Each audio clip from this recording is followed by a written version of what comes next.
सत श्री अकाल जी, नमस्कार। आज हिंदी में बात करेंगे क्योंकि हमारे संघर्ष को एक नया रूप दिया जा रहा है। अभी हम इस देश की एकता और अखंडता और इस देश का मान सम्मान उसको किसी तरह चोट पहुंचाना चाहते हैं। पहली बात ये आपके लिए बड़ी ज़रूरी है समझनी भी, जब कोई ऐसा संघर्ष शुरू होता है जहां लोगों के जेन्युइन इमोशंस, उनके जेन्युइन कंसर्न या उनके जेन्युइन राइट्स जो हैं उसका ध्यान नहीं रखा जाता, उसको इग्नोर किया जाता है, तो लोगों के मनों, उनके दिल के अंदर, उनके मनों के अंदर जो गुस्सा बड़े टाइम से एक उनके मन के अंदर जो गुस्सा रहता है वो किसी न किसी ऐसी सिचुएशन में, जब ऐसा संघर्ष चल रहा हो या ऐसे प्रोटेस्ट चल रहे हैं, उसमें फ्लेयर अप हो जाता है।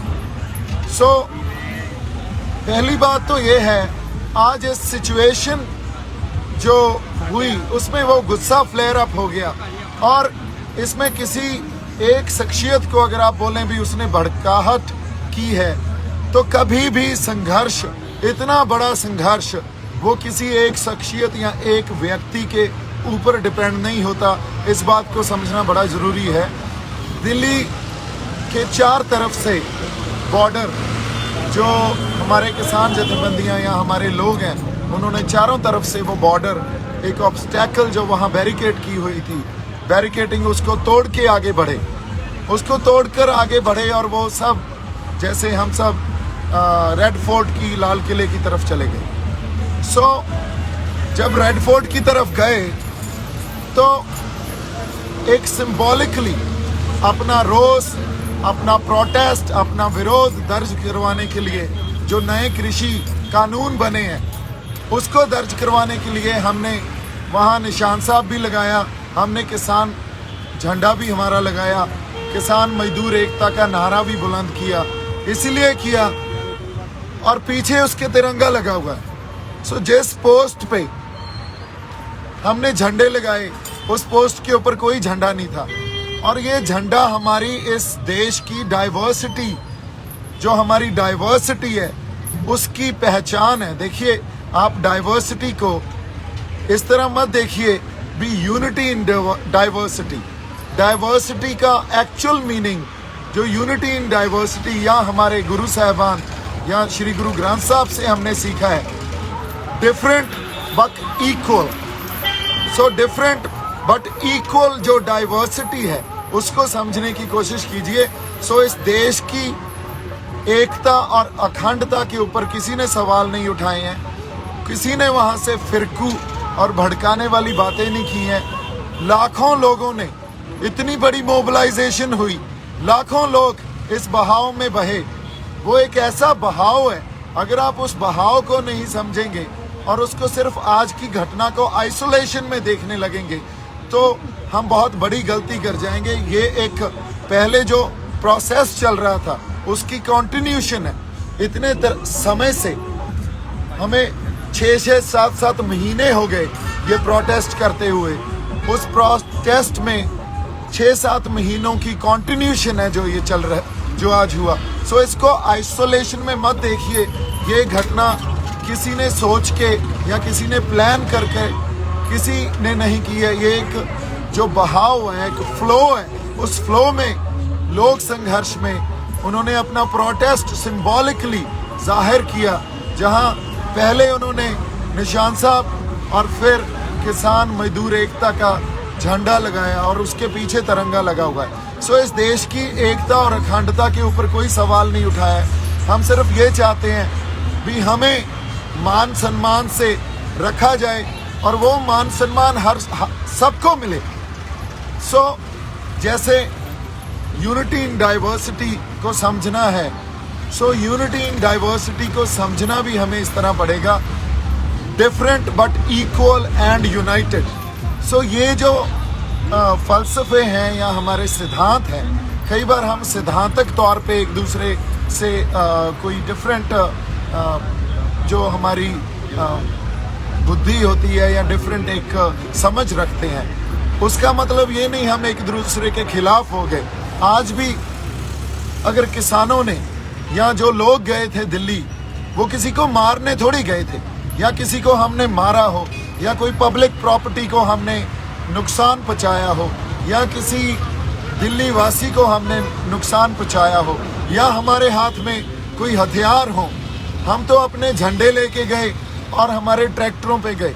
अब इनको अगर आप कम्युनल या इसको आप फिरकू दंगों का या इसको एक ऐसा आप एक रंग दे देंगे भी, ये देखो ये तो शरारती आंसर हैं, ये तो गलत आंसर हैं, तो ये हमारे इतिहास में हमेशा ही होता आया है। जब भी कोई इतनी बड़ी एजिटेशन होती है, सो हमेशा ही उसको हम ये बोल के भी देश की एकता और अखंडता को खतरा है, ये बोल के भी ये देखो ये तो फंडामेंटलिस्ट हैं या ये हार्डलाइनर्स हैं, हमेशा इस चीज़ में हम जो उनके बनते हक हैं, जो उनके बनते राइट्स हैं, वो नहीं देते और उसको इग्नोर करने लग जाते हैं। सो आज हमारे पास समा या ये जो एक टाइम ऐसा आ गया है, इसका डिस्कोर्स ऐसा है।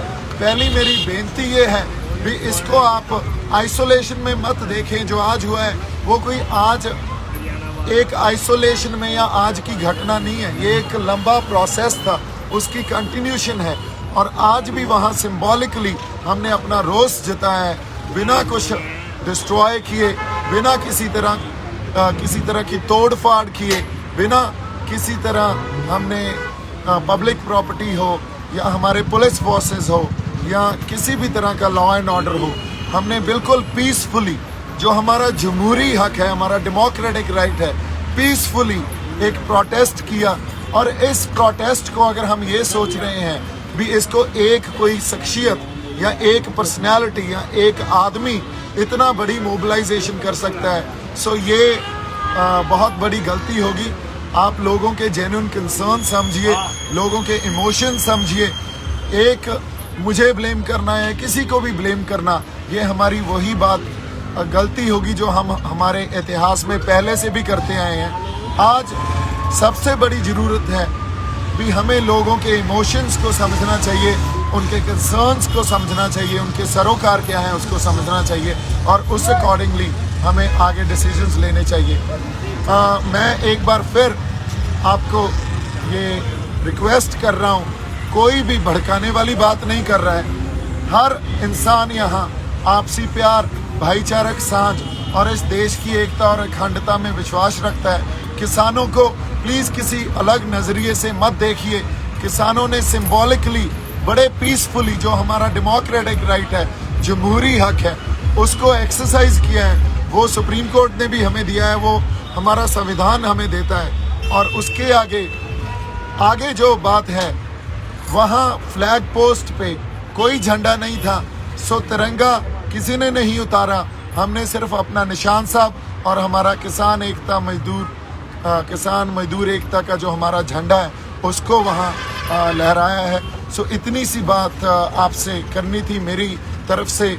आप सबको एक बार फिर निम्र बेनती है कि हम किसी को भड़काने के लिए ये प्रोटेस्ट नहीं कर रहे हैं। आज भी पीसफुल हैं, आप दिल्ली में देखिए सब पीसफुल हैं। और आज हम ट्रैक्टरों पे और खाली हाथ बैठे हैं। हमारे पास ज़्यादा से ज़्यादा हमारे ये झंडे हैं और कुछ नहीं है। आप यहाँ हमारे जो लोग हैं उनको देखिए, भाई किसी के पास कोई हथियार है? कोई हथियार है? हम अपने झंडे और अपने ट्रैक्टरों पे बैठे हैं। हमारा हथियार हमारे इस डाइवर्सिटी को समझने की कोशिश कीजिए। इस जो लोगों के जेन्युइन कंसर्न्स है उनको समझने की कोशिश कीजिए। इतनी बड़ी मूवमेंट किसी इंसान के या किसी पर्सनालिटी के या किसी एक व्यक्ति के उसकी वजह से नहीं खड़ी होती। ये मूवमेंट तब खड़ी होती है जब लोगों को उनके राइट्स नहीं दिए जाते, उनके जमहूरी हक नहीं दिए जाते। सो ये एक मास मूवमेंट है। मोबिलाइजेशन इतनी बड़ी इसलिए हुई है क्योंकि लोगों के जो दिलों में एक बड़े टाइम से बड़े it's been long that they had this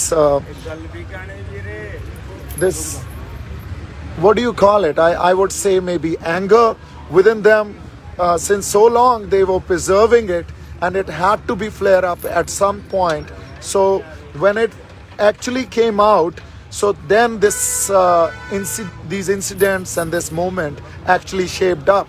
So today, if we are not going to talk about their rights, we are not going to give them their rights, or we are not going to handle it with maturity and always play the blame game, then trust me, this is not going to stop. What we have to do is handle it with a lot of maturity, with responsibility, with purity, and that's what our people want. That's what we all want. As far as national security and integrity is concerned, nobody is questioning it, nobody is threatening it, nobody had intentions to do anything of that sort. We have just actually shown symbolically that it is a protest, it's a mass movement. Please try and understand and deal with it with a lot of maturity, and the leadership, whether it is our farmer leadership or political leadership, kindly look into it and deal with it with responsibility and maturity, which I hope and we all hope that it will be. Please do not try to give it any other color. Nobody is trying to propagate some different agendas here. Nobody is trying to propagate that we are threatening national integrity and security. Also, I would like to point out that Nishan Sahib, our Nishan Sahib, which our gurus have given us, it actually symbolizes when we have to fight against unjust or injustice. So that's what we've done. It was symbolically done. हमने किसी जगह कब्जा नहीं किया था, हमने कोई कब्जा नहीं किया, एक सिंबॉलिकली अपना रोष दर्ज करवाया है। मेरी तरफ से बहुत सारा प्यार और सत्कार। वाहिगुरु जी का खालसा, वाहिगुरु जी की फतेह।